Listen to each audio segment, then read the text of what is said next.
হঠাৎ একদিন আবিষ্কার করলাম লজেন্স খেতে আর ভালো লাগে না। খেয়াল করলাম আব্বু আম্মুকে ছেড়ে অন্য রুমে ঘুমাচ্ছি।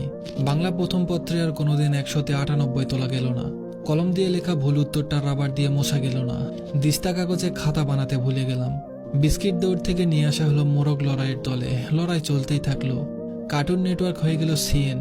আলিফ লাইলাও বোরিং লাগতে শুরু করলো। চোর পুলিশ খেলার গ্রুপটাও হারিয়ে গেল। সবচেয়ে প্রিয় বিজ্ঞান বইটা ভাগ হয়ে গেল পদার্থ, রসায়ন আর জীববিজ্ঞানে। শীতকাল ডিসেম্বর থেকে সরে যেতে লাগলো। আমাদের আগেই জুনিয়ররা ব্যাডমিন্টন মাঠ বানিয়ে ফেললো।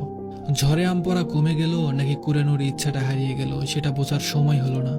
সবাই মিলে টাকা দিয়ে বল কিনে ক্রিকেট খেলা বন্ধুরা লুকিয়ে সিগারেট খেতে শুরু করলো। রোদের মধ্যে ফুটবল খেলতে গিয়ে হাঁপিয়ে উঠলাম। দোকানে গিয়ে মোস্তফা গেম খেলার বদলে গেম জোনে গিয়ে সিওসি খেলা শিখতে লাগলাম।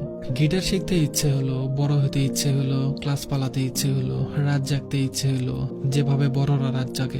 সেই যে শুরু হলো আর থামা গেল না। আজকাল ঘুমাতে ইচ্ছে করে। রাতের বেলা কার্টুন নেটওয়ার্কে কার্টুন থেকে যেমন ঘুমিয়ে পড়তাম, সত্যি খুব মিস করি সেই ছোটবেলাকে।